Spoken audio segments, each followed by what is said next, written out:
The North Point Mall security camera captured everything. Wade Griffin's hands were already pushing FBI agent Unity Chambers against the jewelry store's glass vitrine when she spoke the words that would end his career. "Call Agent Harrison at the FBI field office." "I don't care who you think you know," Wade screamed, pressing her harder against the expensive display case. The corporate credit cards scattered across the marble floor as holiday shoppers stopped to stare. "These cards are stolen. Someone like you can't afford jewelry like this." That's when Wade made his fatal mistake. He grabbed Unity's shoulder and slammed her chest first against the store window, the impact sending cracked spiderwebbing across the glass display. "You're under citizen's arrest for credit card fraud." But what Wade Griffin didn't know was that Agent Unity Chambers had been investigating financial crimes at upscale retail locations for 2 years. What he didn't know was that the stolen cards were issued by the FBI for undercover operations. And what he definitely didn't know was that his assault on a federal agent was being recorded by dozens of shoppers who recognized systematic discrimination when they saw it. The next 90 minutes would destroy everything.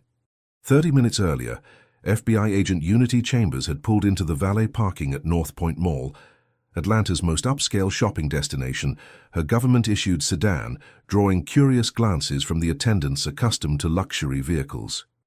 The 31-year-old federal agent was conducting what appeared to be routine holiday shopping, but was actually part of an ongoing investigation into high-end retail fraud that had been plaguing affluent shopping centers across the Southeast. Unity had been working financial crimes for the FBI for 8 years, specializing in cases involving credit card fraud, money laundering, and organized retail theft. Her current assignment required her to pose as an affluent customer, while investigating suspicious patterns of fraud reports that seemed to disproportionately target minority shoppers at luxury retailers. The irony wasn't lost on her as she walked through the marble-floored corridors of North Point Mall, past designer boutiques and exclusive jewelry stores. She was here to investigate discrimination in fraud reporting, but she had no idea she was about to become a victim of the exact type of systematic profiling she had been documenting in other cities. Unity's appearance was carefully calculated for her undercover role: tailored navy blazer, designer jeans, expensive handbag, and the kind of understated elegance that should have screamed "belongs here" to anyone paying attention. But Wade Griffin, the 34-year-old mall security guard who had been watching her since she entered the building, saw something entirely different. From his position at the security desk near the food court, Wade had observed Unity's methodical movement through the mall. She had visited 3 stores, spent time examining merchandise, and conducted herself with the kind of professional composure that comes from years of federal law enforcement training. But in Wade's prejudiced worldview, a young black woman shopping alone at luxury retailers was automatically suspicious. Unity approached Tiffany & Company, even the high-end jewelry store where she needed to make a substantial purchase as part of her undercover operation. The transaction was legitimate, funded by federal resources, and would serve as cover for her investigation while allowing her to observe the store's fraud reporting procedures. Inside the jewelry store, sales associate Jennifer Martinez greeted Unity with the kind of professional courtesy that Tiffany's trained their staff to provide to all customers. But Wade Griffin was already moving from his security station, his suspicions triggered by what he perceived as a black woman attempting to purchase expensive jewelry. "Good afternoon," Jennifer said warmly. "What can I show you today?" Unity examined a selection of diamond earrings, part of her cover story requiring her to appear interested in making a significant purchase. "I'm looking for something special. These are beautiful." She pulled out her federal credit cards, the same legitimate government-issued cards she used for all undercover operations. That's when Wade Griffin made his approach. "Excuse me, miss." Wade's voice carried the unmistakable tone of suspicion as he entered the store. "I'm going to need to see some identification." Unity looked up, immediately recognizing the dynamic she had investigated in dozens of similar cases. A security guard questioning a minority customer's right to be in an upscale store, demanding identification without probable cause, operating on assumptions based purely on racial profiling. "I'm sorry?" Unity's FBI training kicked in automatically. Remain calm, gather information, document everything for potential prosecution. I said I need to see identification, and I need to know where you got those credit cards. Jennifer Martinez, the sales associate, looked uncomfortable. She had seen Unity's cards, which clearly bore government logos and appeared completely legitimate. But Wade Griffin was the mall's head of security, and she wasn't sure how to intervene. "Sir," Unity said calmly, "I'm a customer in this store looking to make a purchase." "Is there a specific reason you're questioning my transaction?" Wade's jaw tightened. In his mind, Unity's calm response was defiance. Her legal knowledge was manipulation, and her refusal to immediately submit was resistance that needed to be overcome. "Those cards look suspicious. People like you don't usually shop in stores like this." The words hung in the air like a challenge. Around them, other customers began to notice the confrontation. An elderly white couple browsing watches looked up with curiosity. A young professional woman shopping for engagement rings quietly activated her phone's camera, sensing something significant was about to unfold. Unity felt the familiar sting of racial profiling, something she had experienced personally countless times and investigated professionally for years. But this time was different. This time she wasn't just a victim, she was a federal agent with the knowledge, authority, and resources to ensure that Wade Griffin faced consequences for his discriminatory actions. "Officer," Unity said, using the term loosely since Wade was private security, "these cards were legally issued to me by my employer. Would you like to see my identification to verify that?" "I'm not an officer. I'm head of security for this mall, and yes, I want to see everything. ID, proof these cards belong to you, and an explanation of what you're really doing here." Wade's voice was rising now, drawing more attention from customers and employees throughout the luxury wing of the mall. What he didn't realize was that his next actions would be recorded by multiple witnesses and would trigger a federal investigation that would transform security practices at shopping centers nationwide. Unity reached for her wallet, her movements deliberate and visible. But Wade Griffin was about to make the decision that would destroy his career and expose systematic discrimination at one of America's most prestigious shopping destinations. If you believe that no one should be physically assaulted for shopping with their own credit cards, type justice in the comments below. The transformation from professional questioning to physical assault happened with shocking speed, but the warning signs had been building since Wade Griffin first noticed Unity chambers in his mall. His approach to the jewelry store hadn't been about genuine security concerns. It had been about asserting dominance over someone he believed didn't belong in his upscale shopping environment. "Step away from the counter," Wade commanded, his hand moving instinctively toward the zip-tie restraints on his security belt. "I'm detaining you pending verification of these credit cards." Unity's FBI training had prepared her for exactly this type of confrontation, but experiencing racial profiling as a federal agent added layers of both professional and personal outrage. "Sir, you have no legal authority to detain me. I'm conducting a legitimate transaction with valid identification and credit cards." Wade's face flushed red. The calm authority in Unity's voice, her legal knowledge, and her refusal to be intimidated were triggering his deepest insecurities about his own limited authority and training. "Don't tell me about legal authority," Wade shouted, grabbing Unity's arm. "I run security for this entire mall." The first physical contact sent shockwaves through the jewelry store. Jennifer Martinez, the sales associate, immediately reached for the store's panic button while trying to process what she was witnessing. Other customers froze, phones appearing in hands as the situation escalated beyond verbal confrontation. Unity felt Wade's grip tighten on her arm as he tried to pull her away from the counter. "Sir, remove your hands from me immediately. You are committing assault." But Wade Griffin had crossed the line from authority figure to criminal, and he was too deep in his rage to back down. "Shut up about assault. You're the one committing crimes." David Park, a college student shopping with his girlfriend in the adjacent watch section, began live streaming the confrontation on his phone. His broadcast immediately attracted viewers, as word spread that something dramatic was unfolding at the upscale mall. "Y'all need to see this," David whispered into his phone. "This security guard is attacking a woman for shopping. This is insane." Robert Sterling, a businessman browsing cufflinks nearby, approached the store entrance with growing concern. He had witnessed enough workplace harassment to recognize the systematic nature of what was unfolding, and his corporate law background told him that Wade Griffin was creating massive liability for the mall. Inside the store, Wade's grip on Unity's arm tightened as he attempted to force her toward the exit. "You're coming with me until we verify these cards aren't stolen." Unity's professional composure remained intact, despite the physical pain shooting through her arm.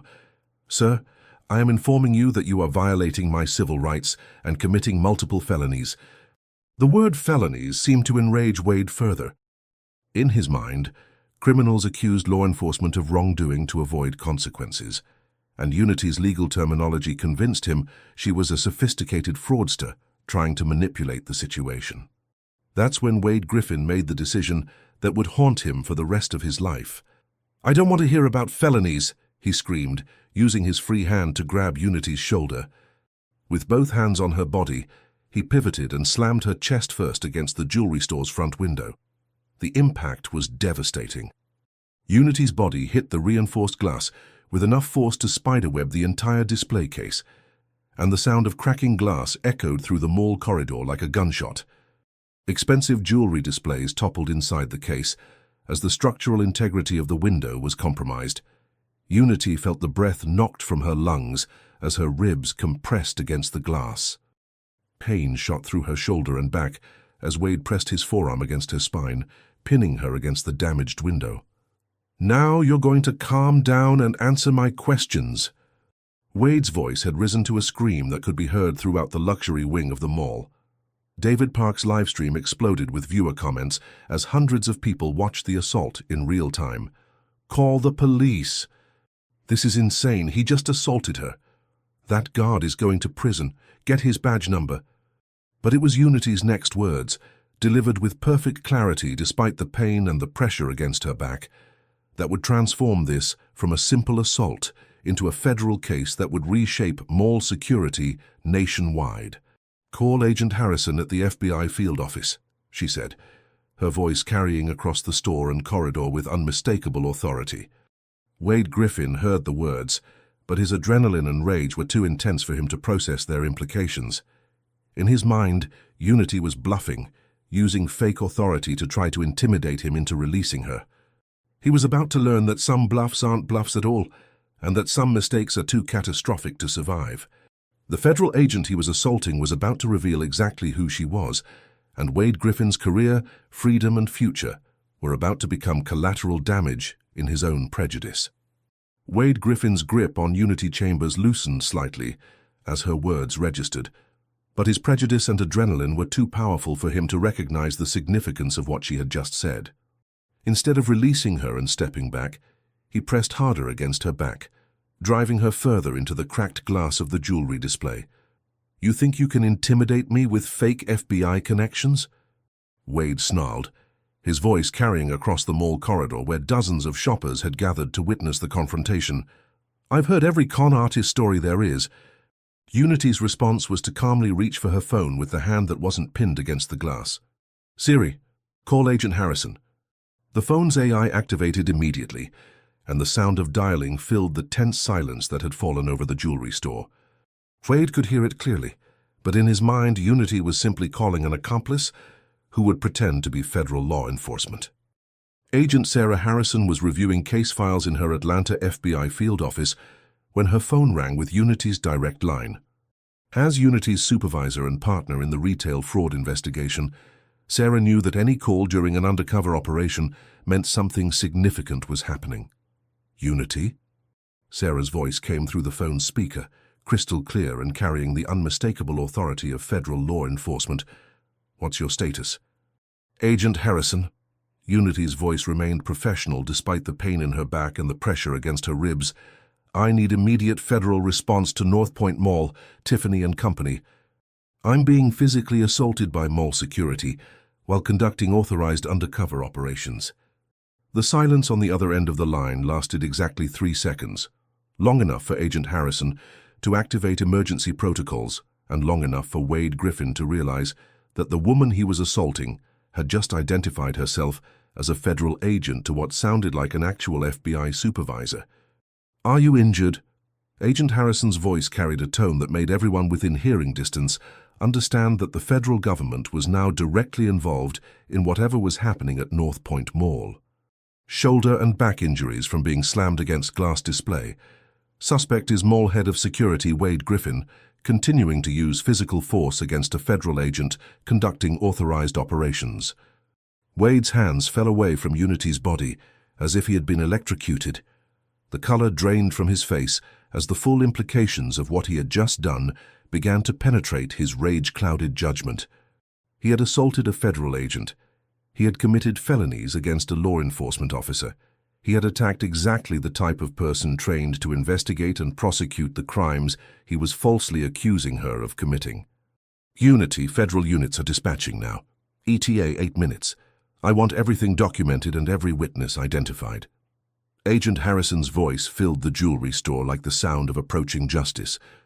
David Park's livestream had attracted over 12,000 viewers, and his comment section was exploding with reactions from people who were witnessing a mall security guard's career ending in real time. Robert Sterling, the businessman who had been observing from the store entrance, stepped forward with the authority of someone accustomed to high-stakes corporate situations. "Agent," he called out, "I'm Robert Sterling, corporate attorney. I've witnessed the entire incident and I'm prepared to provide testimony." Jennifer Martinez, the Tiffany's sales associate who had activated the panic button, found her voice. "Agent, I can confirm that this customer was conducting a normal transaction with what appeared to be legitimate government credit cards. There was no suspicious activity until security arrived." Wade Griffin stood frozen as his world collapsed around him. The federal agent he had assaulted was now surrounded by witnesses offering to testify against him. The live stream showing his attack had attracted thousands of viewers, and federal law enforcement was en route to arrest him for crimes that could result in decades in federal prison. "Agent Harrison," Unity continued, slowly turning around to face Wade, while staying within the range of her phone's microphone, "I want to add that Mr. Griffin's actions appeared to be motivated by racial profiling. His stated reason for the initial contact was that people like me don't usually shop in stores like this." Wade's knees nearly buckled as he realized that Unity had not only identified him by name to federal authorities, but had also established the discriminatory nature of his actions. Civil rights violations carried enhanced penalties, and attacking a federal agent while motivated by racial bias would likely result in the maximum sentences under federal law. Copy that, Unity. Federal civil rights violations are being added to the charges. Stay on the line until units arrive. The approaching sirens could already be heard in the distance, but they weren't coming to arrest Unity Chambers for credit card fraud. They were coming to arrest Wade Griffin for assault on a federal agent, civil rights violations, and whatever other charges federal prosecutors decided to file against a mall security guard who had been stupid enough to attack an FBI agent investigating the exact type of discrimination he had just demonstrated. Wade Griffin's career was over. His freedom was about to end, and his assault on Agent Unity Chambers was about to trigger a federal investigation that would expose systematic problems in mall security practices nationwide. The first federal unit to arrive at North Point Mall was an unmarked sedan carrying Special Agent Marcus Rodriguez and Agent Jennifer Walsh, both members of the FBI's Civil Rights Division, who had been conducting surveillance operations in the area when Agent Harrison's call came through. Their arrival at the luxury wing of the mall marked the moment when Wade Griffin's personal catastrophe was about to become a federal case. Agent Rodriguez emerged from the sedan with the measured precision of someone who had investigated hundreds of civil rights violations and immediately understood the significance of what had occurred. A mall security guard assaulting an FBI agent during undercover operations wasn't just a crime. It was potential evidence of systematic discrimination that could indicate much larger problems. Inside the jewelry store, Unity Chambers had moved away from the cracked display window, but remained close enough for the gathering crowd of witnesses to see the spiderweb damage that Wade Griffin's assault had caused. Her federal credentials were now visible in her hand, and the badge seemed to cast a different light on everything that had happened in the previous 20 minutes. "Agent Chambers," Rodriguez said as he entered the store, his voice carrying the authority of federal law enforcement. "What's your status?" "Back and shoulder injuries from being slammed against the display case," Unity replied professionally. "The suspect," she gestured toward Wade Griffin, who stood frozen by the store's entrance, "assaulted me after questioning my right to shop here and claiming my federal credit cards were stolen." Agent Walsh immediately began documenting the scene with her camera, photographing the damaged display case, Unity's visible injuries, and the scattered credit cards that had fallen during the initial confrontation. Every detail would become evidence in what was rapidly developing into a comprehensive federal civil rights case. Wade Griffin found himself the center of attention from 2 additional federal agents, and his understanding of law enforcement hierarchy told him that his situation had just escalated beyond anything he could have imagined. FBI agents didn't respond to simple assaults. They responded to federal crimes. "Sir," Agent Rodriguez addressed Wade directly, "I need you to place your hands behind your back."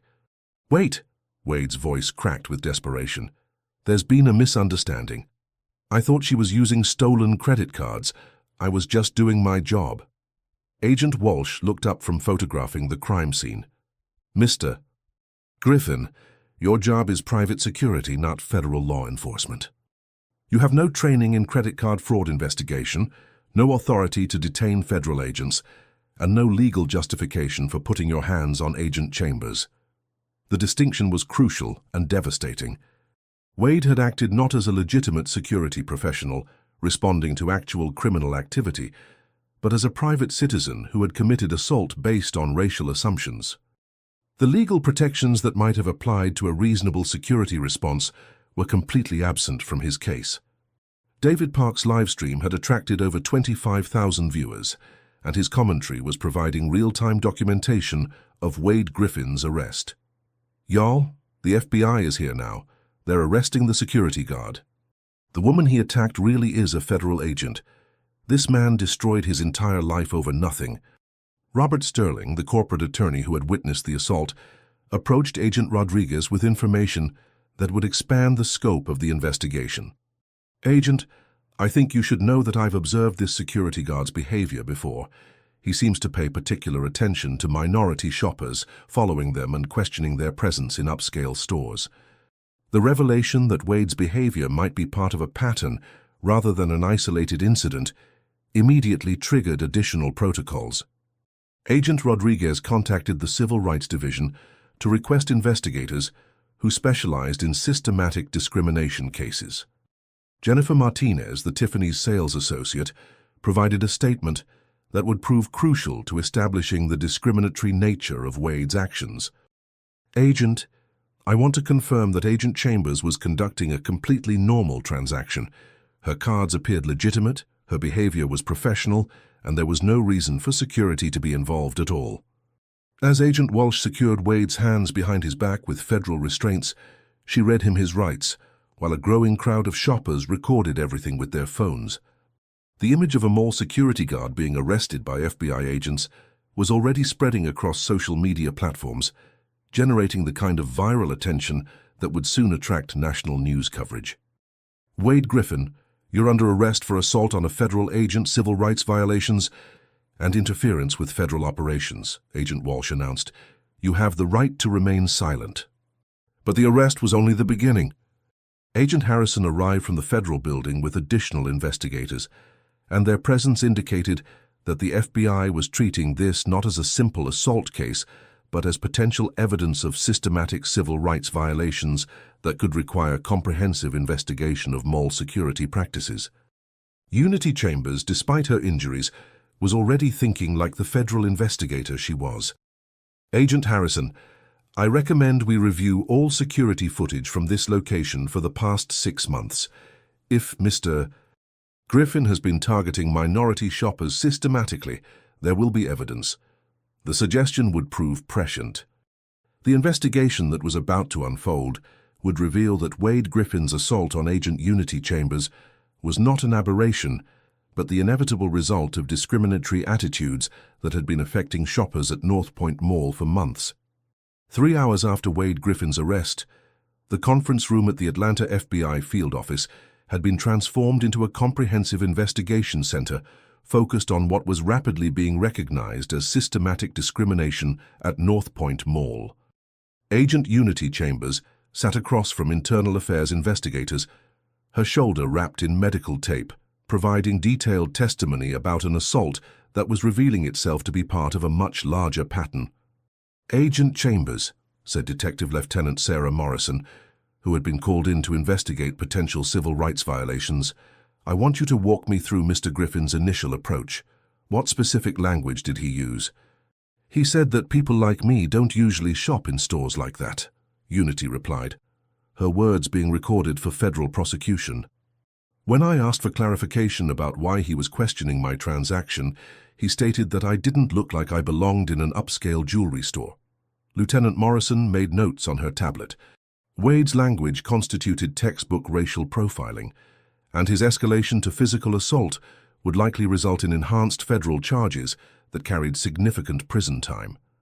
Meanwhile, Agent Sarah Harrison was coordinating with mall management to review security footage that would either support or refute claims that Wade's behavior was part of a systematic pattern. Mall manager Patricia Foster had arrived at the FBI office with what she claimed was full cooperation, but her defensive posture suggested she was aware that her facility's security practices were about to face intense federal scrutiny.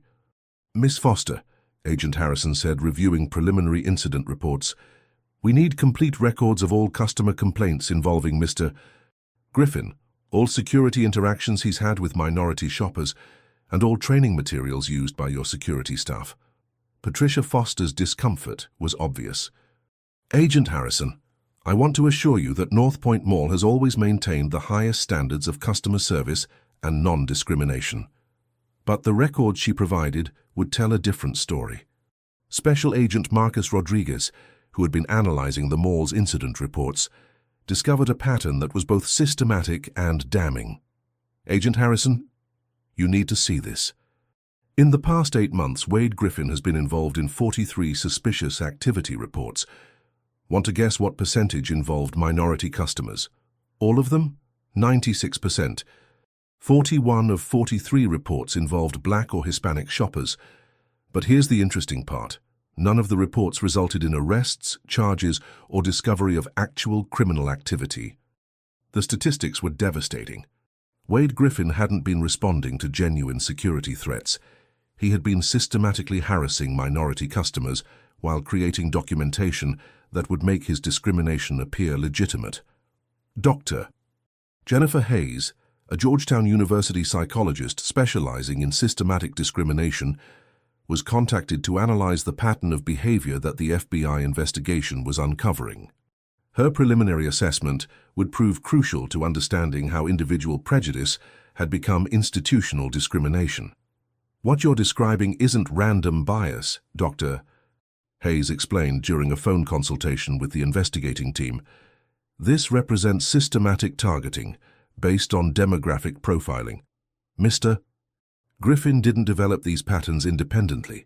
Someone taught him to see minority shoppers as inherent security threats." The implication was staggering. If Wade Griffin had been trained to profile customers based on race, then his assault on Agent Unity Chambers wasn't the action of one prejudiced security guard. It was the implementation of discriminatory policies that could affect hundreds or thousands of shoppers. These stories of justice and accountability inspire people all around the world. Let us know what country and city you're watching from so we can see how far these powerful messages are reaching. Agent Harrison contacted the Civil Rights Division to request federal prosecutors who specialized in systematic discrimination cases. The evidence collected at North Point Mall suggested this case was about to become much larger than a local assault charge. Unity Chambers, despite her injuries, was providing crucial insight based on her experience investigating retail fraud. Agent Harrison, systematic discrimination in retail security usually indicates corporate training or policy guidance. Individual guards don't develop identical prejudices independently. Her professional analysis was proving accurate. Federal investigators were discovering that Wade Griffin's behavior wasn't unique among North Point Mall security staff. 2 other guards had similar patterns of incident reports, and all three had received training from the same private security consulting firm.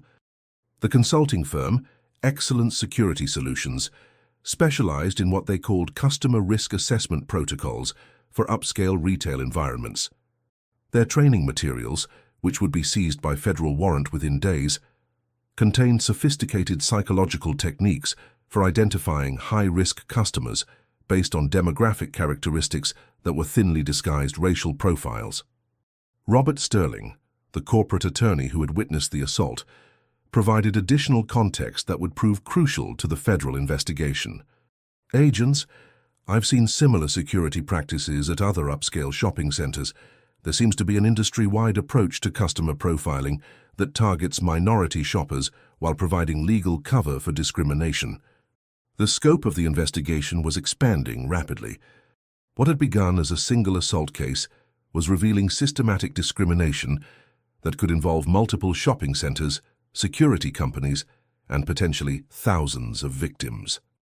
Wade Griffin, sitting in federal custody, was about to discover that his assault on Agent Unity Chambers had triggered an investigation that would expose an entire network of corporate-sponsored discrimination disguised as professional security services. Within 48 hours of Wade Griffin's arrest, the FBI's investigation into systematic discrimination at North Point Mall had expanded into a multi-state operation involving the Department of Justice Civil Rights Division, federal prosecutors, and specialized investigators who had experience with corporate discrimination networks. Special Agent Rebecca Torres, who had led similar investigations in retail discrimination, arrived from Washington, D.C. to coordinate what was rapidly becoming the largest civil rights case in shopping center history. Her first meeting with Agent Unity Chambers revealed the scope of evidence that would be required to prosecute not just individual discrimination, but systematic policies that had enabled it. Agent Chambers, Torres said, reviewing the incident reports that had been collected from North Point Mall, what you experienced wasn't an isolated incident. We have documented evidence of a systematic program targeting minority shoppers across multiple retail locations. Unity studied the reports, her investigative experience recognizing patterns that would prove devastating in federal court. Agent Torres, these incident reports use identical language across different security guards and different time periods. Someone trained them to document harassment in ways that would provide legal justification for discriminatory actions. The training materials seized from Excellence Security Solutions confirmed Unity's analysis. The consulting firm had developed what they called retail loss prevention optimization protocols that were sophisticated programs for implementing racial profiling while avoiding discrimination lawsuits. Dr. Michael Rodriguez, the founder of Excellence Security Solutions, had created training materials that used psychological conditioning to teach security guards to see minority customers as inherent threats. The materials never used explicitly racial language, but they contained demographic profiles, behavioral assessments, and risk indicators that were clearly designed to target Black and Hispanic shoppers. Agent Torres contacted federal prosecutors to discuss RICO charges, racketeering laws typically used against organized crime families. We have evidence of a systematic conspiracy to violate civil rights for profit, she explained to Assistant U.S. Attorney Patricia Williams. This isn't just discrimination, it's organized criminal activity. The RICO investigation would prove that Excellent Security Solutions had generated $3.7 million by selling discrimination training to 34 shopping centers across 8 states. Their business model was elegant and devastating. They provided retail clients with legal protection from discrimination lawsuits while teaching security staff to harass minority customers systematically. Wade Griffin, still in federal custody, was offered a cooperation agreement that would require him to testify about the training he had received and the systematic nature of the discrimination he had implemented. His decision would determine whether he faced decades in prison as a co-conspirator or reduced charges as a cooperating witness. Mr. Griffin, his federal public defender explained, the government can prove that you assaulted a federal agent while implementing systematic discrimination. Your choice is between accepting responsibility for your individual actions while helping expose the system that created them, or facing prosecution as part of a criminal conspiracy. Wade's cooperation would prove crucial to mapping the entire discrimination network. His testimony revealed that Excellent Security Solutions had taught him to view minority shoppers as high-risk customers who required enhanced monitoring and intervention protocols. Meanwhile, victim advocates were working to identify and contact the hundreds of shoppers who had been harassed by Wade Griffin and other security guards trained by Excellent Security Solutions. The response was overwhelming. People who had experienced discrimination but never reported it began sharing their stories, creating a comprehensive database of systematic civil rights violations. Maria Santos, a college student who had been followed and questioned while shopping for textbooks, provided testimony that demonstrated the psychological impact of systematic harassment.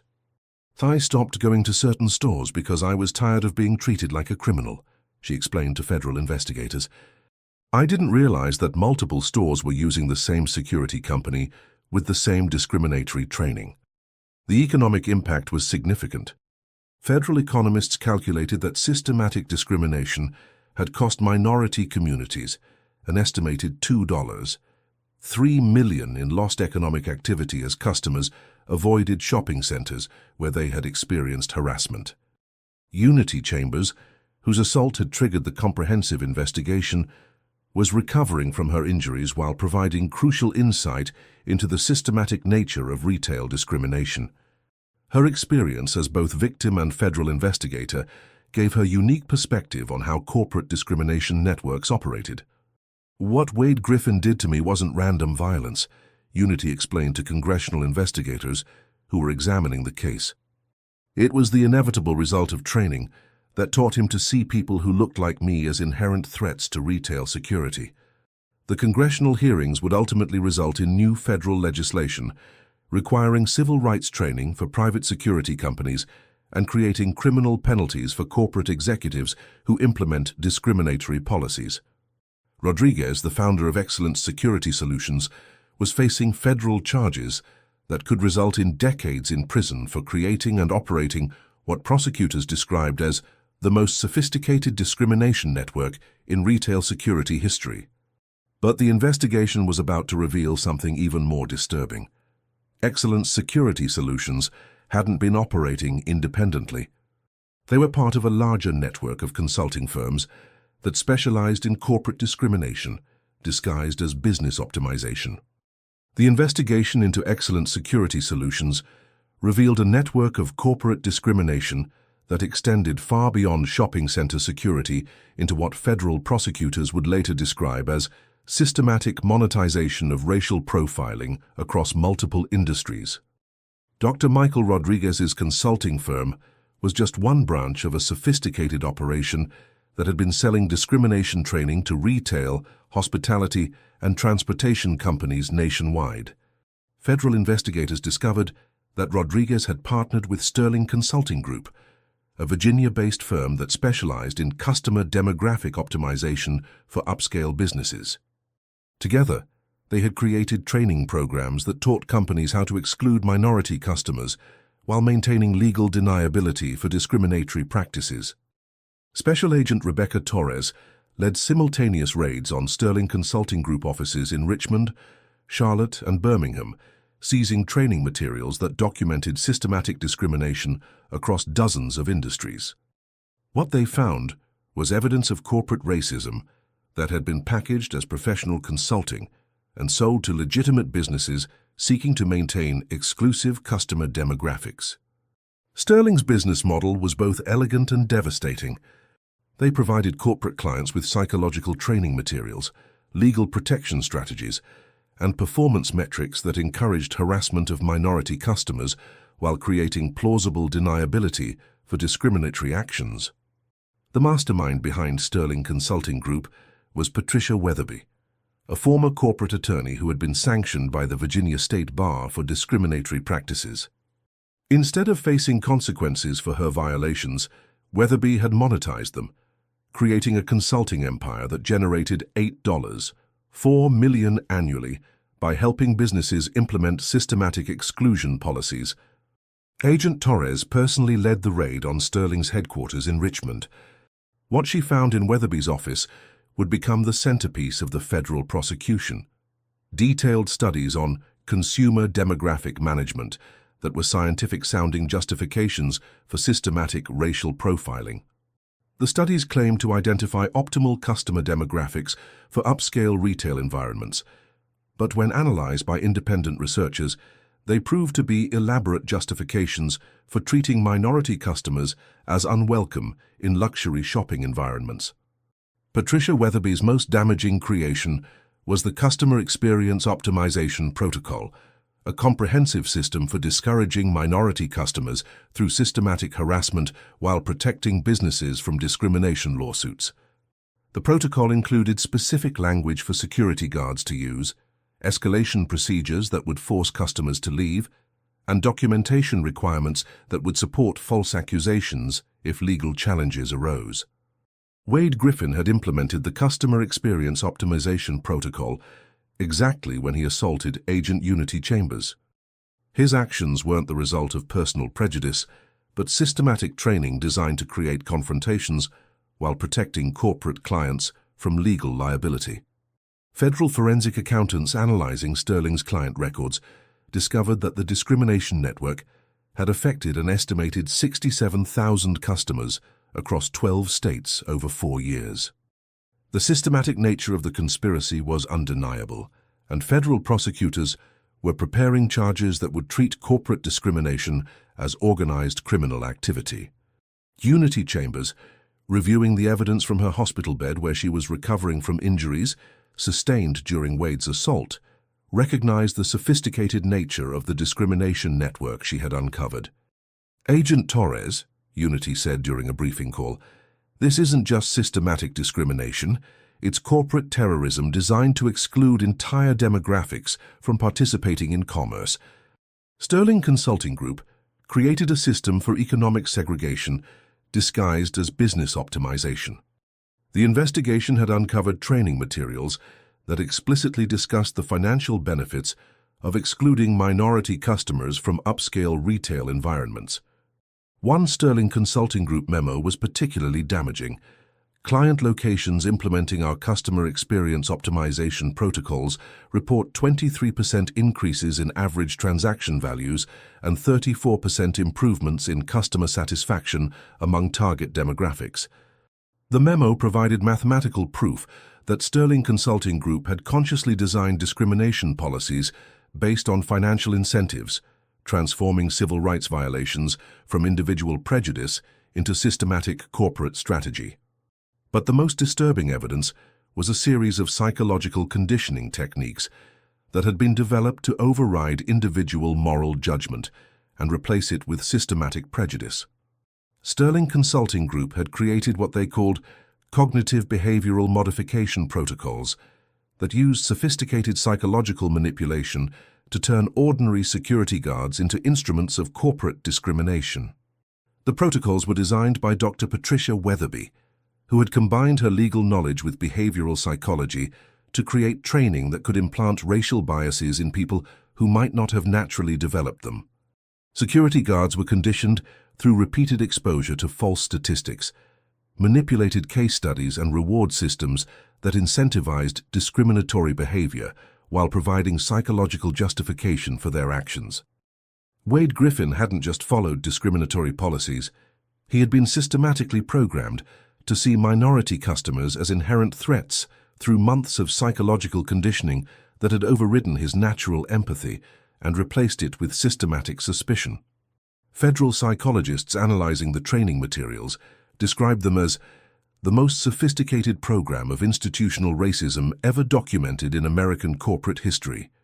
The techniques used were similar to those employed by extremist groups to radicalize individuals, but they had been packaged as professional security training and sold to legitimate businesses.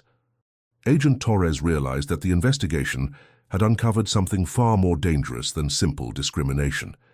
It had exposed a systematic program for creating racists and deploying them throughout American commerce under the guise of professional security services.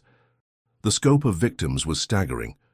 Federal investigators estimated that Sterling Consulting Group's discrimination network had affected over 89,000 customers during the 5 years since their psychological conditioning protocols had been implemented. Each victim represented potential civil rights violations that could result in criminal charges against corporate executives who had purchased and implemented the systematic racism program. Unity Chambers, whose assault had triggered the comprehensive investigation, was beginning to understand that her traumatic experience was part of a much larger assault on civil rights that had been carefully designed, legally protected, and systematically implemented across multiple industries. Agent Torres, Unity said during a video conference from her hospital bed, "We're not just looking at discrimination. We're looking at a systematic program for weaponizing prejudice and deploying it for corporate profit. This is domestic terrorism disguised as business consulting." The investigation was about to reveal the full scope of Sterling Consulting Group's corporate clients, and the list would shock investigators who realized that systematic discrimination had been purchased and implemented by some of America's most respected retail chains, hotel companies, and transportation services. As federal investigators worked to map the full scope of Sterling Consulting Group's discrimination network, victim advocates were coordinating the largest civil rights victim outreach program in American history. The response was overwhelming.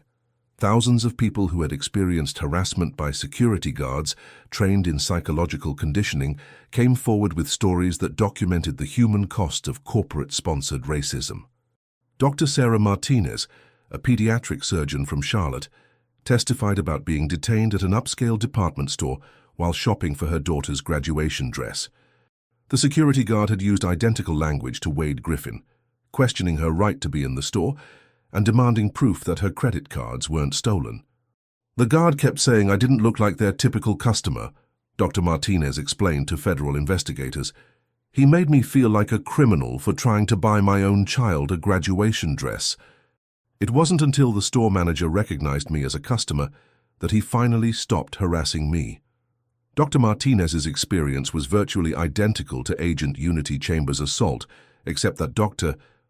Martinez hadn't been physically pushed against a window. The same training, the same psychological conditioning, the same systematic dehumanization based on racial stereotypes. Marcus Johnson, a high school honor student from Birmingham, described being followed through an electronics store by a security guard who assumed he was planning to shoplift. The guard had questioned Marcus about where he got money for the gaming equipment he wanted to purchase, demanded identification, and threatened to call police when Marcus asked to speak with a manager. "I was there with my grandmother," Marcus testified. "We had money from my summer job savings, but the guard kept saying I looked suspicious just for being in the store. My grandmother had to show him my honor roll certificates before he would leave us alone." The psychological impact on victims was profound and lasting. Dr. Rebecca Foster, a psychiatrist specializing in discrimination trauma, examined 47 victims of Sterling Consulting Group's systematic harassment and found consistent patterns of anxiety, depression, and hypervigilance that persisted long after the incidents. These victims describe feeling constantly watched and suspected whenever they enter retail environments, Dr. Foster reported. The systematic nature of the harassment has created community trauma, where entire demographics feel unsafe engaging in normal commercial activities. Federal victim advocates were working to identify and contact the estimated 89,000 people who had been affected by the discrimination network. Many victims had never reported their experiences, assuming that individual security guards were acting on personal prejudice rather than systematic corporate programming. Janet Patterson, a retired teacher from Atlanta, had stopped shopping at certain stores after repeated harassment by security guards trained in Sterling's psychological conditioning protocols. "I thought it was just bad luck," she explained. "I didn't realize that multiple stores were using the same consulting firm with the same discriminatory training. I've been avoiding places where I have every right to shop." The economic impact was staggering. Federal economists calculated that systematic discrimination had cost minority communities an estimated $47. $3 million in lost economic activity as customers avoided businesses that employed Sterling's harassment protocols. The discrimination network hadn't just violated civil rights, it had suppressed economic participation across entire communities. Children and teenagers were particularly affected by the systematic harassment. Parents across 8 states reported that their children had developed anxiety about shopping, avoided certain stores, and began to internalize the message that they didn't belong in retail environments where they were repeatedly treated as suspects. "My daughter stopped asking to go shopping with me," explained Carol Washington, whose family had been harassed at 4 different locations by security guards trained in Sterling's protocols. She said she didn't want to be embarrassed again. A 16-year-old honor student shouldn't have to feel like a criminal for wanting to buy clothes. The systematic nature of the discrimination had created what civil rights experts described as institutional gaslighting, a coordinated effort to make victims question their own perceptions and experiences. When the same harassment occurred at multiple unrelated businesses, victims often assumed the problem was with them, rather than recognizing the systematic discrimination they were experiencing. Agent Unity Chambers' case had exposed a network of corporate-sponsored racism that had affected thousands of families across multiple states. The assault she suffered wasn't an isolated incident, but the inevitable result of psychological conditioning specifically designed to create confrontations while protecting corporations from legal liability. The federal prosecution being prepared would seek to hold accountable not just individual security guards like Wade Griffin, but the corporate executives and consulting firms who had created, funded, and implemented systematic programs for turning ordinary employees into instruments of discrimination. Agent Torres, coordinating the multi-state investigation, summarized the scope of the conspiracy in her report to the Department of Justice. "What we have documented represents the systematic weaponization of prejudice for corporate profit. Sterling Consulting Group and their clients created a network of psychological conditioning that turned retail environments into hostile territory for minority customers. The case would test whether American justice could address discrimination that had been systematized, psychologically programmed, and implemented as business policy across multiple industries and states." 8 weeks after Wade Griffin assaulted Agent Unity Chambers at North Point Mall, federal prosecutors unsealed the largest civil rights conspiracy indictment in corporate consulting history. The charges were comprehensive in their scope. 73 individual defendants across 12 states, including corporate executives, consulting firm leaders, and security personnel, all accused of participating in systematic discrimination that violated federal civil rights laws. Dr. Patricia Weatherby, the architect of Sterling Consulting Group's psychological conditioning network, was charged with conspiracy to violate civil rights, racketeering, fraud, and operating a criminal enterprise. Her consulting company had generated $4 million by selling systematic racism to corporate clients, and federal prosecutors were seeking to recover every dollar while imposing criminal penalties that could result in life imprisonment. Dr. Michael Rodriguez, founder of Excellent Security Solutions, faced similar charges for developing and implementing the discrimination training protocols that had conditioned security guards like Wade Griffin to assault innocent customers. His company's systematic harassment program had affected thousands of shoppers across multiple states, but the individual charges told only part of the story. Federal prosecutors had also filed RICO charges, racketeering laws typically used against organized crime families, arguing that the discrimination network constituted a criminal enterprise that had systematically violated civil rights for profit. Assistant U.S. Attorney Patricia Williams explained the RICO charges during a press conference. The defendants didn't simply encourage discrimination, they created an organized criminal network that generated millions of dollars by systematically violating the civil rights of American citizens. Like organized crime families, they established hierarchies of command, implemented systematic criminal policies, and maintained legitimate business fronts while conducting illegal activities. Wade Griffin, still in federal custody, had agreed to cooperate with prosecutors in exchange for reduced charges.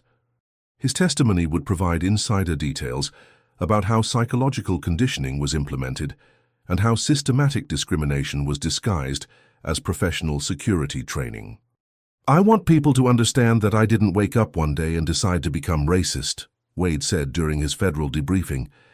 Sterling Consulting Group and Excellent Security Solutions created a systematic program that turned people like me into weapons against innocent customers. They took whatever prejudices I might have had and weaponized them for profit. Wade's cooperation had been crucial to mapping the entire discrimination network, but he would still face consequences for implementing systematic racism while helping to expose the corporate conspiracy that had created him. The federal indictments generated immediate corporate responses across multiple industries. Major retail chains began terminating contracts with consulting firms that had used Sterling's services. Insurance companies started reviewing coverage policies for businesses that had implemented discriminatory training programs. Stock prices plummeted for publicly traded companies implicated in the systematic discrimination network. Northpoint Mall's parent company filed for bankruptcy protection within 24 hours of the federal indictments, but prosecutors had already secured corporate assets to ensure victim compensation. The mall's collapse meant that hundreds of employees lost their jobs, but federal retraining programs were established to help affected workers find positions with companies that had implemented comprehensive civil rights compliance programs. Sterling Consulting Group's client list became a roadmap for federal investigations across 12 states. Each company that had purchased discrimination training materials was subjected to federal scrutiny, and many began implementing court-supervised civil rights compliance programs to avoid criminal prosecution. The scope of the investigation continued to expand as more victims came forward. Federal victim hotlines established in 8 states were overwhelmed with reports from people who had experienced harassment by security guards trained in psychological conditioning protocols. Dr. Jennifer Hayes, the Georgetown psychologist who had analyzed the discrimination training materials, testified before Congress about the systematic nature of corporate racism. "What we've uncovered represents the industrialization of discrimination," she explained to lawmakers. "Instead of individual prejudice, we have systematic programs that manufacture racists and deploy them throughout American commerce." Congressional hearings were scheduled to examine how systematic discrimination had been allowed to flourish without federal oversight. The investigation sparked discussions about new legislation to regulate psychological conditioning in corporate training and require civil rights oversight for all business consulting services. Unity Chambers was preparing for the trial phase of the prosecution, knowing that her assault had triggered the investigation, but understanding that the case had evolved far beyond her individual experience. The federal charges would determine whether corporate executives could be held criminally accountable for systematic civil rights violations. "What happened to me was terrible," Unity explained to congressional investigators, "but what we discovered was a systematic assault on civil rights that affected tens of thousands of Americans. This case isn't just about my individual experience. It's about holding accountable the people who created systematic programs for dehumanizing entire communities." The federal prosecution would test whether American justice could address discrimination that had been corporatized, psychologically programmed, and implemented as systematic business policy designed to generate profit through civil rights violations. The federal courthouse in Atlanta became the center of national attention as the trial of the systematic discrimination network began 10 months after Wade Griffin's assault on Agent Unity Chambers. Media outlets described it as the most significant civil rights prosecution since the desegregation era, with implications that would reshape how corporate accountability was enforced across American business.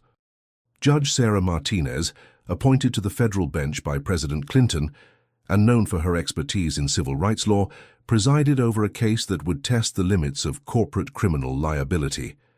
The prosecution faced the complex challenge of proving that systematic discrimination had been implemented as organized criminal activity while demonstrating the human cost of corporate-sponsored racism. Assistant U.S. Attorney Patricia Williams delivered an opening statement that outlined the scope of the conspiracy. "Ladies and gentlemen of the jury, over the next several weeks, you will see evidence of the most sophisticated program of systematic racism in modern American history. The defendants created, funded, and implemented psychological conditioning protocols that turned ordinary security guards into instruments of discrimination for corporate profit. The prosecution's strategy was methodical and devastating. They began with documentary evidence seized from Sterling Consulting Group and Excellence Security Solutions, including training materials that explicitly discussed the financial benefits of excluding minority customers from upscale retail environments.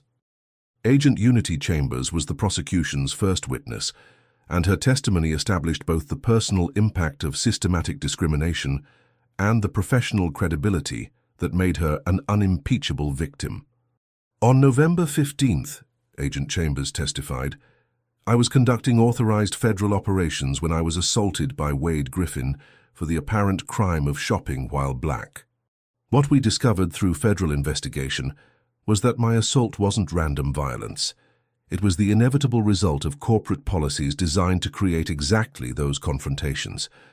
Her testimony was followed by dozens of other victims who described identical harassment experiences across multiple states and industries. The consistency of language, tactics, and psychological conditioning proved that individual security guards were implementing systematic protocols rather than acting on personal prejudice. Wade Griffin's testimony provided crucial insider details about how psychological conditioning had been implemented. His cooperation agreement required him to explain exactly how Sterling Consulting Group had programmed him to see minority customers as inherent threats. During training sessions, Wade testified, they showed us statistical data that was designed to make us fear minority customers. They used psychological techniques to override our natural empathy and replace it with systematic suspicion. By the time they finished with us, we genuinely believed we were protecting businesses from dangerous criminals. Wade's testimony was devastating to the corporate defendants because it provided detailed descriptions of how systematic racism had been disguised as professional security training. His credibility was enhanced by his willingness to accept responsibility for his actions while exposing the system that had programmed him. Dr. Patricia Weatherby, the mastermind behind Sterling Consulting Group's discrimination network, chose to testify in her own defense. Her decision proved to be a strategic catastrophe that provided prosecutors with additional evidence of intentional discrimination. "Our consulting services were based on legitimate business research and customer demographic analysis," Weatherby claimed during direct examination. "We provided clients with data-driven protocols for optimizing customer experience and retail security." But under cross-examination, prosecutors used Weatherby's own documents to prove that her business research was fabricated, and her customer optimization was systematic racial profiling designed to exclude minority shoppers while protecting corporate clients from discrimination lawsuits. "Dr. Weatherby," Prosecutor Williams asked, "isn't it true that your customer experience optimization protocol included specific instructions for security guards to escalate confrontations with minority customers until they left the premises?"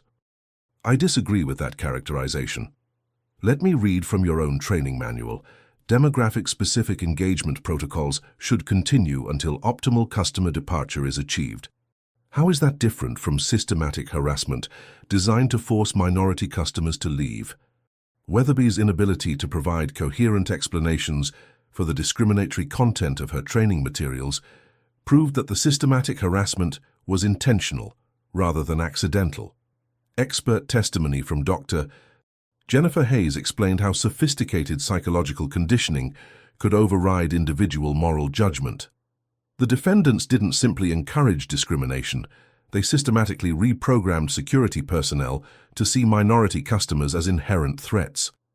This represents a form of corporate mind control that turned ordinary employees into instruments of systematic racism. The trial attracted international attention as civil rights organizations, corporate accountability advocates, and foreign governments monitored a case that would determine whether systematic discrimination could be successfully prosecuted as organized criminal activity. Public interest remained intense throughout the 6-week trial, with daily protests outside the courthouse and continuous social media coverage. The #JusticeForUnity hashtag generated millions of posts as people from around the world followed the prosecution of corporate executives who had created systematic programs for excluding minority customers from American commerce. The jury's verdict would ultimately determine whether corporate racism could be held criminally accountable when it was systematized, psychologically programmed, and implemented as business policy designed to generate profit through civil rights violations. After 7 weeks of testimony and 4 days of deliberation, the federal jury returned guilty verdicts on all charges against all defendants in what legal experts called the most comprehensive civil rights conspiracy conviction in American corporate history. The courtroom erupted in sustained applause from victims and civil rights advocates as Judge Martinez read verdicts that would fundamentally reshape corporate accountability for systematic discrimination. Dr. Patricia Weatherby, the architect of Sterling Consulting Group's psychological conditioning network, was found guilty on all charges, including conspiracy to violate civil rights, racketeering, fraud, and operating a criminal enterprise. Her face remained expressionless as the verdicts were read, but observers noted tears in her eyes as she realized that her systematic racism empire would cost her the rest of her freedom. Dr. Michael Rodriguez, founder of Excellence Security Solutions, was convicted on charges that included conspiracy, civil rights violations, and implementing discriminatory training programs. His company's psychological conditioning protocols had affected thousands of customers across multiple states, and the guilty verdicts meant both criminal penalties and complete destruction of his corporate empire. Wade Griffin, whose cooperation had been essential to the prosecution, received a reduced sentence of 4 years federal prison, followed by 6 years of supervised probation. His testimony had exposed the systematic nature of the discrimination network, but he would still face consequences for his assault on Agent Unity Chambers. But the individual convictions were less significant than the legal precedent established by the RICO convictions. Federal prosecutors had successfully argued that systematic discrimination constituted organized criminal activity, creating powerful new tools for prosecuting corporate civil rights violations. Today's verdicts establish that corporations cannot systematize discrimination and expect to avoid criminal liability, Assistant U.S. Attorney Patricia Williams announced during her post-trial press conference. When businesses create psychological conditioning programs that violate civil rights, they will face the full force of federal prosecution as organized criminal enterprises. The sentences imposed by Judge Martinez were severe and reflected the systematic nature of the discrimination network. Dr. Patricia Weatherby received 22 years in federal prison, the longest sentence ever imposed for civil rights violations in corporate consulting. Her Sterling Consulting Group was permanently dissolved, and its assets were forfeited to fund victim compensation programs. Dr. Michael Rodriguez received 15 years in federal prison, and Excellence Security Solutions was disbanded with all training materials destroyed and corporate assets liquidated. The company's systematic conditioning protocols were banned from use in any American business. Corporate executives from client companies received sentences ranging from 5 to 12 years, depending on their level of involvement in implementing and maintaining discriminatory policies. Several major retail chains faced court-supervised restructuring and permanent federal oversight of their security practices. The financial penalties were equally comprehensive. Federal civil rights settlements totaled $234 million, distributed among identified victims based on the severity and duration of harassment they had experienced. Additional funds were designated for community programs designed to address the psychological impact of systematic discrimination. Agent Unity Chambers, whose assault had triggered the investigation that exposed the entire network, was present in the courtroom for the verdict reading. Her reaction was measured but emotional, as she witnessed justice served not only for her individual case, but for the tens of thousands of other victims who had suffered systematic harassment. "This case was never just about what Wade Griffin did to me," Agent Chambers said in a statement after the verdicts. "It was about exposing and dismantling a systematic program that had turned retail environments into hostile territory for minority customers. Today's verdicts prove that corporate executives cannot hide behind business policies when those policies violate fundamental civil rights. The convictions generated immediate changes in corporate security practices across the United States. Major retail chains implemented comprehensive civil rights training programs, customer interaction oversight systems, and performance metrics that explicitly prohibited demographic profiling. Insurance companies began requiring civil rights compliance certifications before providing coverage for security services. Professional licensing boards implemented new requirements for security personnel, including mandatory bias recognition training and regular psychological evaluation programs. The Retail Security Accountability Act, federal legislation inspired by the case, was introduced in Congress with bipartisan support.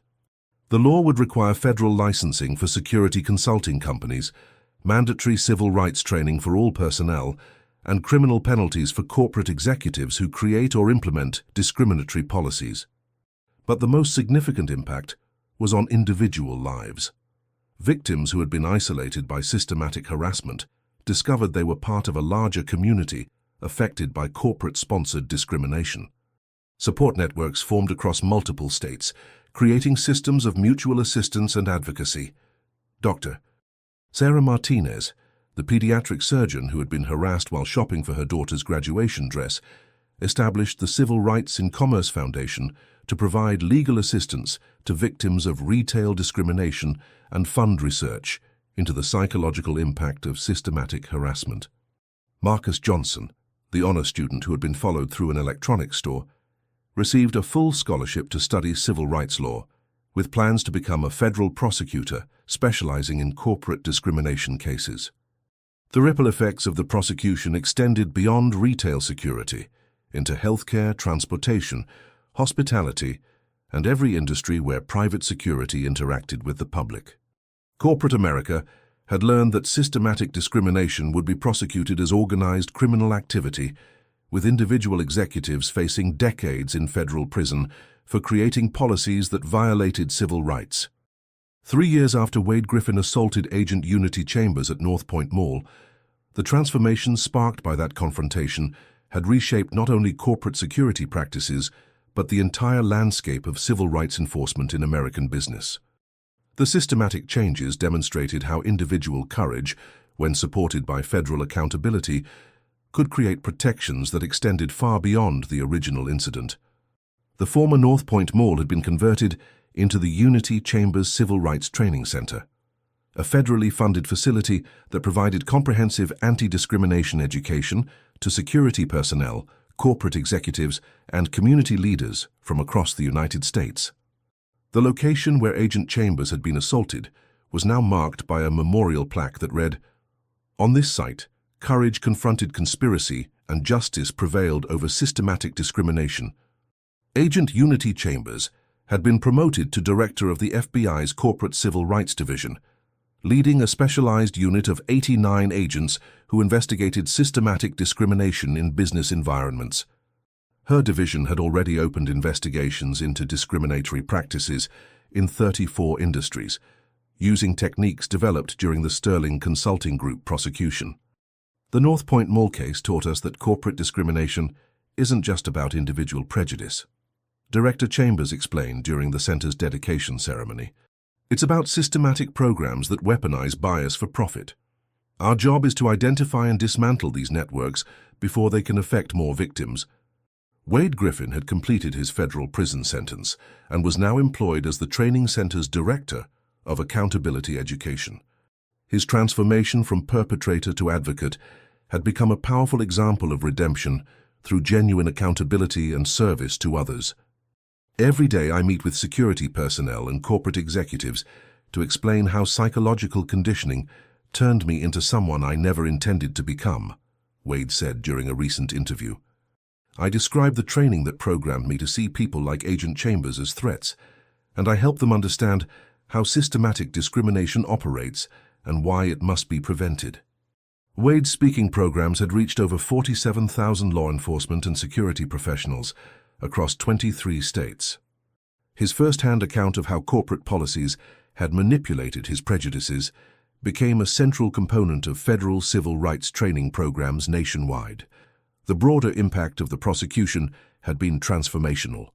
Corporate security had evolved from harassment-based profiling to customer service-oriented approaches that emphasized de-escalation, cultural competency, and community engagement.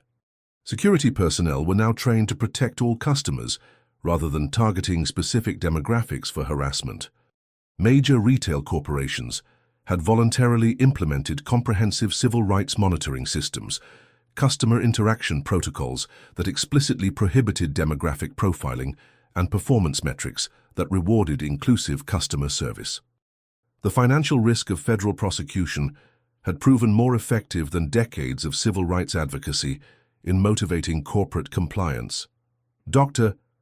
Patricia Weatherby remained in federal prison, serving a 22-year sentence that had effectively ended her career in systematic discrimination.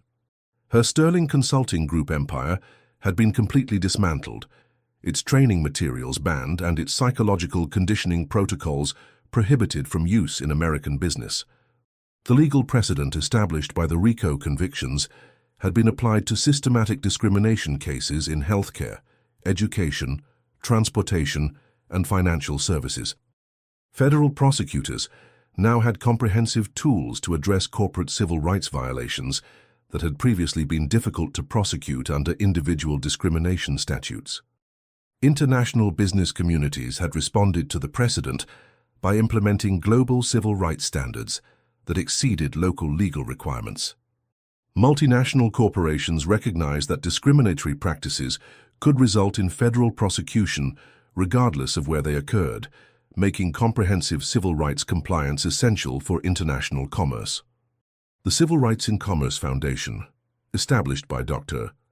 Sarah Martinez, had become a leading resource for victims of systematic discrimination, providing legal assistance, counseling services, and advocacy training to over 12,000 people affected by corporate harassment programs.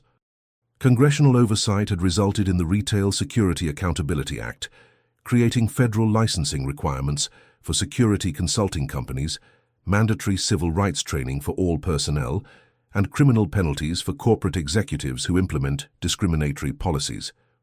The legislation had become a model for regulating systematic discrimination across multiple industries. The academic community had embraced the case as a watershed moment in corporate civil rights enforcement.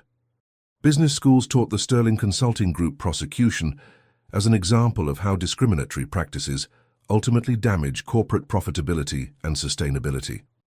Law schools analyzed the case as a breakthrough in using organized crime statutes to address systematic civil rights violations. But perhaps the most significant transformation was in how American society understood the relationship between individual prejudice and corporate policy. The North Point Mall case had demonstrated that businesses could systematically program employees to implement discrimination while providing legal cover for civil rights violations. Community organizations across the country had used the case to advocate for expanded civil rights enforcement in their own regions. Local advocacy groups had successfully lobbied for municipal ordinances requiring anti-discrimination training for private security companies, creating additional layers of protection beyond federal oversight. The psychological research inspired by the case had provided important insights into how systematic discrimination could be prevented through comprehensive bias recognition training and psychological intervention programs.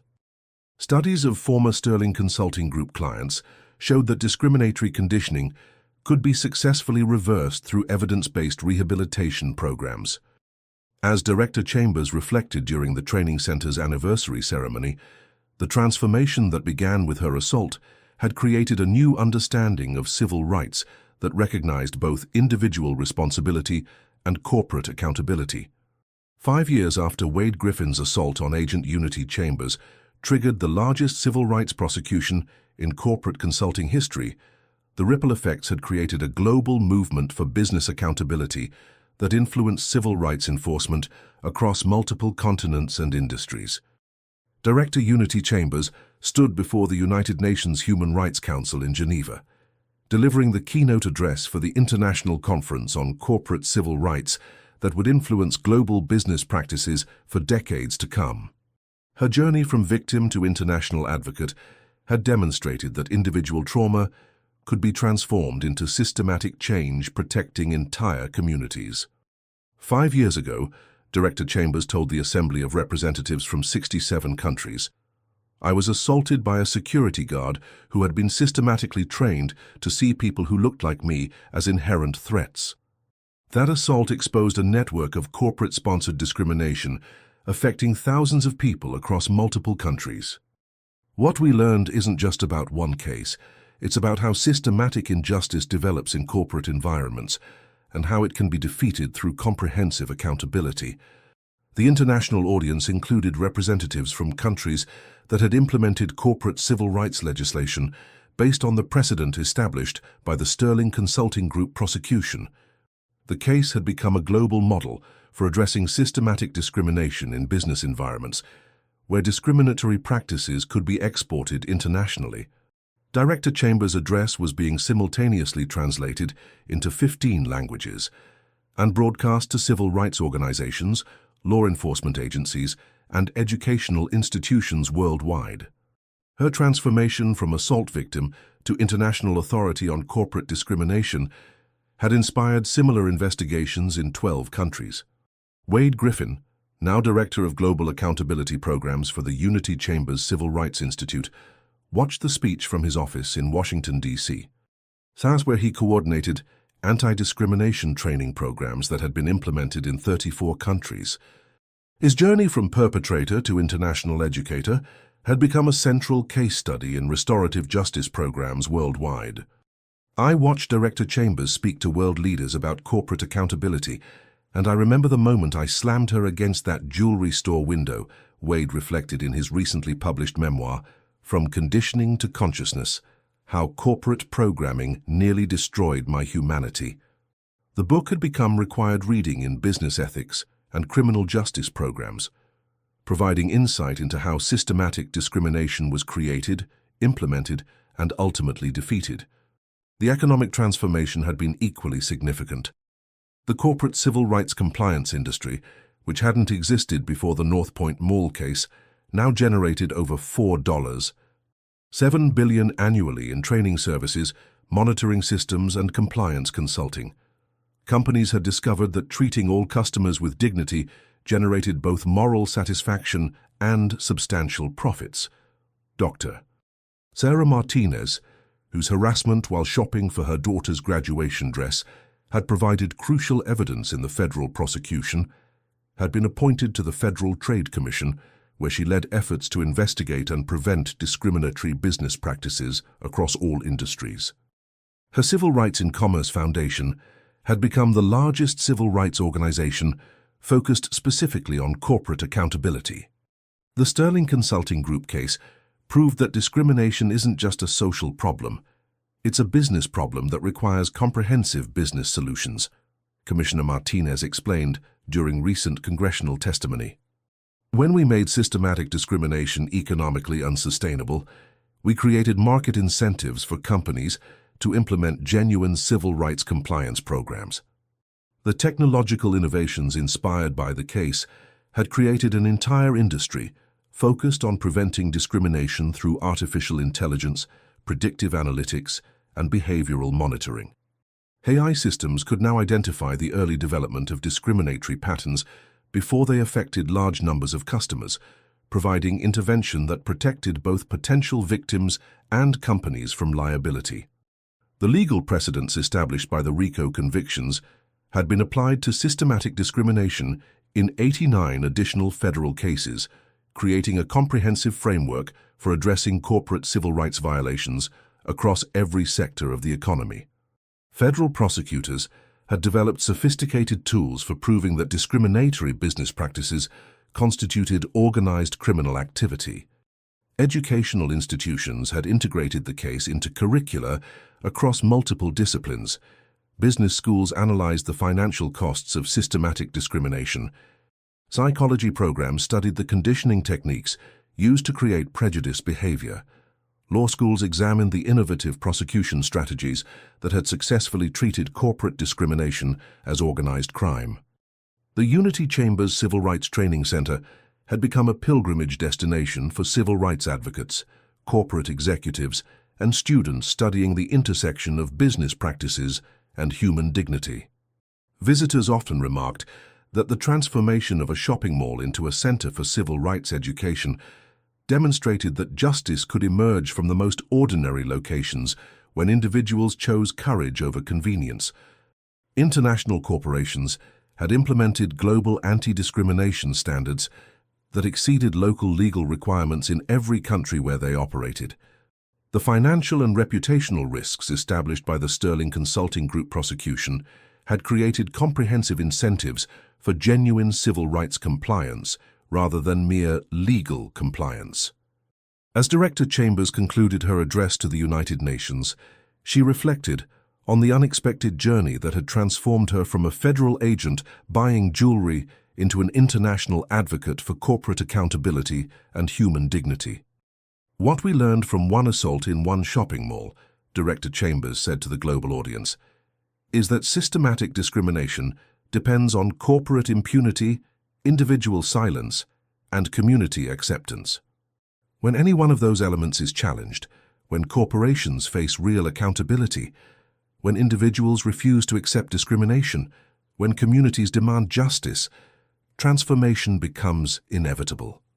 The transformation that began with Agent Unity Chambers' assault at North Point Mall had created a paradigm shift in how the international business community understood the relationship between profit and civil rights. Corporate executives worldwide had learned that systematic discrimination was not only morally wrong, but economically catastrophic when subjected to comprehensive legal accountability.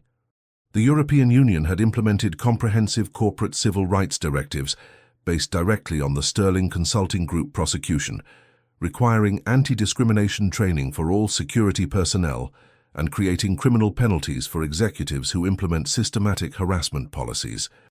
Similar legislation was being considered in Canada, Australia, Japan, and the United Kingdom. The International Chamber of Commerce had established global civil rights standards that member companies were required to implement across all international operations.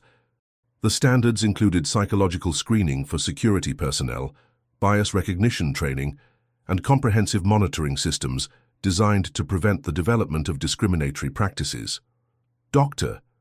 Jennifer Hayes, whose analysis of Sterling's psychological conditioning techniques had been crucial to the federal prosecution, had established the International Institute for Corporate Psychology, studying how businesses either perpetuate or prevent systematic discrimination. Her research influenced corporate training programs in 45 countries and had contributed to a 73% reduction in documented discrimination complaints in participating companies. The North Point Mall case demonstrated that individual prejudice becomes systematic discrimination when it's organized, funded, and implemented as business policy, Dr. Hayes explained during her Nobel Peace Prize acceptance speech. "Our international research shows that comprehensive accountability not only prevents discrimination, but actually improves business performance across all metrics." Technology companies had developed AI-powered monitoring systems that could detect the early stages of discriminatory behavior before it escalated to harassment or violence. These systems analyzed language patterns, interaction frequency, and demographic targeting to identify security personnel who might be developing prejudicial attitudes that could affect customer treatment. The Global Corporate Accountability Database, established with funding from the Sterling Consulting Group settlements, tracked discrimination complaints, legal violations, and compliance programs across 89 countries. Companies with comprehensive civil rights programs received preferred financing, insurance discounts, and international trade advantages. Corporate security practices had been completely transformed. The harassment-based profiling that had characterized retail security for decades had been replaced by customer service-oriented approaches that emphasized cultural competency, de-escalation training, and community engagement. Security personnel were now trained to protect all customers rather than targeting specific demographics. The Private Security Institute, funded by federal settlement money, had become the world's leading organization for ethical security training. Their curriculum, developed with input from civil rights organizations and community leaders, had trained over 234,000 security professionals in non-discriminatory customer interaction protocols. Major universities had established corporate civil rights programs that prepared the next generation of business leaders to implement comprehensive anti-discrimination policies. Graduates of these programs were recruited aggressively by multinational corporations seeking to demonstrate their commitment to civil rights compliance. The psychological research inspired by the Sterling Consulting Group case had revealed important insights about how systematic discrimination could be prevented through evidence-based intervention programs. Studies showed that comprehensive bias recognition training could successfully reverse discriminatory conditioning in over 87% of participants. International law enforcement agencies had adopted investigative techniques developed during the North Point Mall prosecution to identify and dismantle corporate discrimination networks in their own countries. Interpol had created a specialized corporate civil rights division that coordinated international investigations of systematic discrimination. The economic data was compelling. Companies that implemented comprehensive civil rights programs reported 34% higher customer satisfaction ratings, 28% increased revenue from minority demographics, and 41% lower employee turnover rates. Treating all customers with dignity had proven profitable as well as morally correct. Religious and community organizations worldwide had used the case to advocate for expanded civil rights protections in their own regions. Faith-based groups had successfully lobbied for legislation prohibiting discrimination in commercial environments, creating additional layers of protection beyond secular civil rights laws. The Sterling Consulting Group prosecution had inspired similar investigations in the healthcare, education, and transportation industries. Federal prosecutors in 7 countries were using RICO-style organized crime statutes to address systematic discrimination that had previously been difficult to prosecute under individual discrimination laws. International business schools taught the case as a watershed moment in corporate accountability, demonstrating how individual acts of discrimination could escalate into systematic violations that destroyed corporate value, damaged brand reputation, and resulted in criminal prosecution of executives who had previously believed themselves immune from personal liability. The Harvard Business School case study on Sterling Consulting Group had become the most downloaded business ethics resource in academic history, analyzed by over 500,000 students worldwide who studied how corporate leaders had created systematic discrimination programs that ultimately cost their companies billions in settlements, criminal penalties, and lost business opportunities. Corporate executives in 23 countries had voluntarily testified before legislative committees about the changes they had implemented following the North Point Mall prosecution, describing comprehensive civil rights training programs, customer interaction monitoring systems, and performance metrics that explicitly rewarded inclusive business practices. The transformation had been so complete that a new generation of business leaders had emerged who viewed civil rights compliance not as a legal requirement, but as a fundamental business principle that generated competitive advantages through improved customer relationships, employee satisfaction and brand reputation. Manufacturing companies, service providers, and technology firms had discovered that comprehensive anti-discrimination policies attracted top talent from diverse backgrounds, leading to innovation, creative problem-solving, and market insights that companies with homogeneous workforces couldn't achieve. The Sterling Consulting Group prosecution had proven that systematic discrimination was not only morally wrong and legally dangerous, but also economically counterproductive in global markets where businesses needed diverse perspectives to remain competitive. International trade organizations had implemented civil rights certification requirements for member companies, creating economic incentives for businesses to exceed local anti-discrimination laws and demonstrate genuine commitment to human dignity across all operations. The Global Civil Rights Monitoring System, funded by international settlement agreements, provided real-time analysis of discrimination patterns across 156 countries, allowing businesses and governments to identify and address systematic problems before they escalated into harassment, violence, or legal violations. 10 years after Wade Griffin assaulted Agent Unity Chambers at North Point Mall, the transformation sparked by that confrontation had fundamentally reshaped how humanity understood the relationship between individual courage, corporate accountability, and systematic justice across every continent and culture. Director Unity Chambers stood in the rebuilt North Point Mall, now the world's largest civil rights education complex, surrounded by representatives from 89 countries who had gathered to commemorate the 10th anniversary of what historians would call the incident that changed corporate America forever.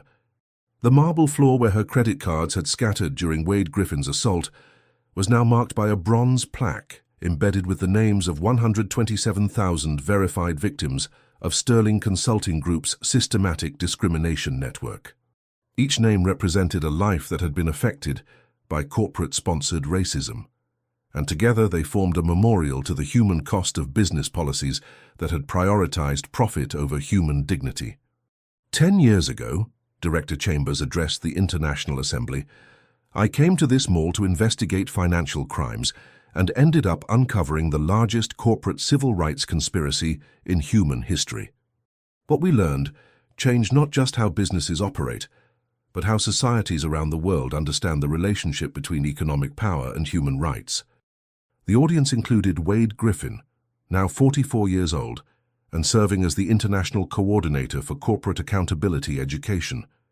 His decade-long journey from perpetrator to global advocate had inspired rehabilitation programs in 34 countries and had contributed to a 67% reduction in recidivism rates among individuals convicted of discrimination-related crimes.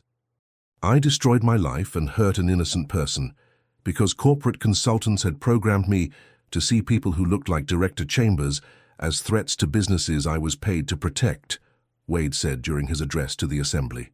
My transformation from instrument of discrimination to advocate for justice proves that people can change when they understand how their prejudices have been manipulated for corporate profit. Wade's rehabilitation programs had reached over 250,000 security personnel, police officers, and corporate employees across 6 continents, providing evidence-based interventions that successfully reversed discriminatory conditioning in 89% of participants. Dr. Sarah Martinez, now serving her second term as chairwoman of the United Nations Commission on Corporate Human Rights, had used her experience as a Sterling Consulting Group victim to develop international protocols for preventing systematic discrimination in global commerce. The North Point Mall case taught the world that businesses cannot hide behind corporate structures when they implement systematic programs that violate human dignity, Commissioner Martinez explained. Today, corporate executives understand that systematic discrimination will be prosecuted as organized crime, regardless of which country they operate in or how sophisticated their legal protections appear to be. The international legal frameworks developed following the Sterling prosecution had been applied to systematic discrimination cases in healthcare, education, housing, employment, and financial services across 67 countries, creating comprehensive protections for human dignity in commercial environments worldwide. The economic data demonstrated the profound transformation in global business practices.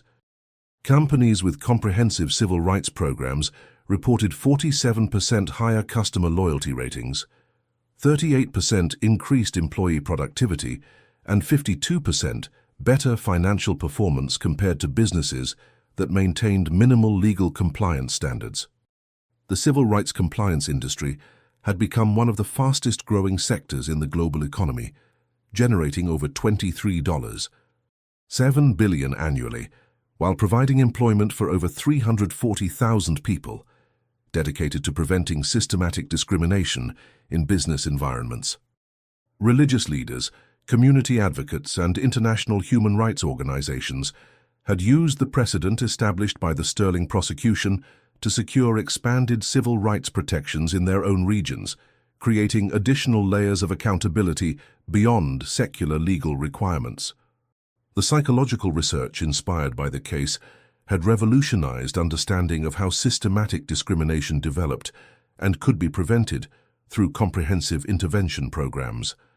Universities in 45 countries offered degree programs in corporate civil rights psychology, training specialists who could identify and address discriminatory patterns before they affected large numbers of people. As the commemoration ceremony concluded, Director Chambers stood beside the memorial plaque, bearing the names of Sterling Consulting Group's victims, reflecting on the unexpected journey that had transformed her from a federal agent conducting routine investigations into an international symbol of individual courage, confronting systematic injustice. The children and teenagers in the audience represented a generation that had grown up with comprehensive civil rights protections in commercial environments, young people who had never experienced the systematic harassment that had been commonplace just a decade earlier.